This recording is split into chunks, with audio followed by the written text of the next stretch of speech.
Alright, in this video, I'll talk about SVG.js, which is quite a handy and useful library when it comes to animating SVGs. So as you can see, it's a lightweight library for manipulating and animating SVG.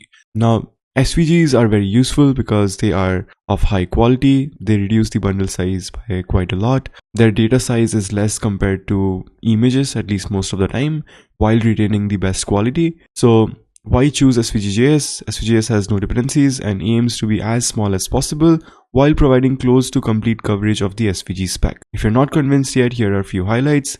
So you can see SVG.js library as compared to the other ones is comparatively way faster. But now the entire purpose of this tutorial is to give you a quick and short example on how to use this library to animate any SVG. So there's the docs section over here that you can go through and read. You can go to the getting started part, then you can go to the animating part, and you can learn how to animate things. But I'll give you a quick example on how to do all of this in the most easy way possible. So I'll just go to a quick example that I created, which is this part over here. You can see here, there is already an animation happening. So basically, a square is getting morphed back to a circle and it's also changing color while doing that. Now this was done just by using SVG.js. I'll show you how that's done. So the first part is very simple.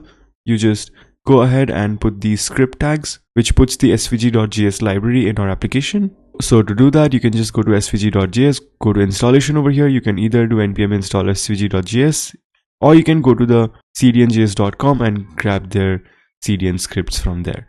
So from there, you get these two scripts. You put those scripts over here and you get all the methods of SVG.js in your project. And after that, this is just the HTML boilerplate. I'm setting the background to black and height 100% and all that. Then after that comes the main script tag where we add our JS code to animate the SVGs.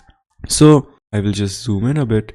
So first of all, over here you can see draw equals svg.add_to_canvas.size 400. So we are using the SVG method which we are getting from the script tags over here. This adds the SVG method to the window object in the DOM, and through that we can directly access the SVG in our code. So we define a variable draw which says add the SVG to the canvas and make the canvas a size of 400 by 400. Alright, then what I do is I create two SVGs. Basically, one is the circle path and one is the square path. Now I'm creating these two because I want to morph in between them.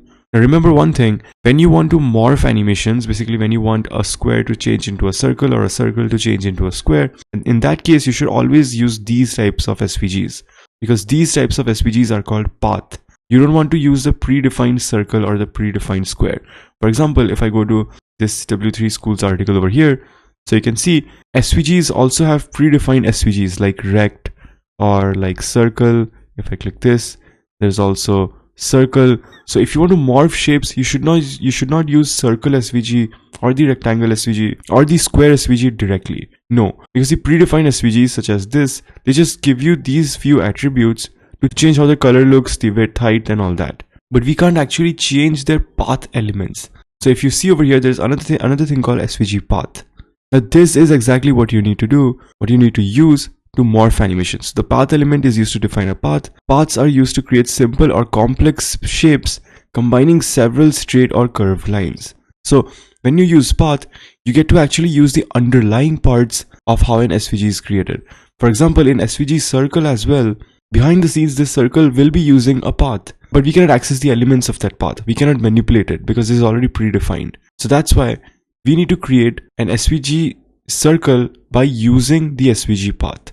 So that's why over here I am writing all these values to create my own custom circle which looks exactly like the circle SVG, but just that I'm using the SVG path by defining the path the way I want, so I can manipulate any of these points any way I want later on.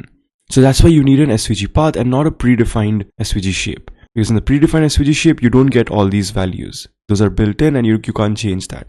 So I create two paths, one is the circle path and the square path. And then now you'll see how simple things are. Then I create a variable shape. Then I use the draw variable, which includes this, the svg.js method. Then all I do is draw.path, circle path, and I fill it in with this color. So initially the shape contains nothing but the circle, and our job is to morph that circle to a square. You can also do vice versa, but that's up to you. So initially the shape is nothing but a circle path with the pink color. And then I write a function over here, loop, which I'm calling over here. Then what this function is doing, it's just taking that circle shape, the initial circle shape, it's animating it, and it says that within 1500 milliseconds, or basically 1.5 seconds, this is the type of animation. So this indicates ease in, ease out. So all I'm saying is take this shape within 1.5 seconds, ease in, ease out, and turn it into a square path. So just by doing that, SVG.js behind the scenes handles the morphing of these path elements into these path elements. You don't have to manually change or write some code to make them morph into each other. You just need to define their paths. And you simply write shape.animate, the timing and the type of animation you need, and then you plot it into a square path, and then fill the color of the square path with whatever color you want to fill the square with. So just by doing this much, it's going to morph the circle into a square. Pretty simple, right? Then what I'm doing is I'm using the after method that's all included within the shape, which initially comes from nothing but the SVG method itself from the SVG.js library. So once I've morphed the circle into a square once, I want to make sure that this keeps on going. Like this is an infinite animation. That's what I want. So all I'm going to do is, after that's done, after the circle is morphed into a square, I'll call the after callback. Then over there, I'll do the same thing. I'll take the shape, the current shape which was the square, from the circle to square. So then from square, I animate it back into a circle by using the same lines, 1500 milliseconds, ease in, ease out, change the current shape, which is a square, to a circle and fill it in with this color. And then after that, call the loop function again. So that means when this loop function gets called again, this function is going to run indefinitely. It's going to keep running, which means the shapes are going to keep morphing at the same time as well. And that is all you need to do to make a morphing animation from a circle to a square and back using the SVG.js library. Now that is quite simple, isn't it? And you can see the animation also looks so beautiful. And just know, with these path elements, you can make extremely complex SVGs in your own manner, in your own way, and you can morph or do any kind of animation with it using the SVG.js library. So that gives you a lot of control over doing a lot of things and manipulating things however you want.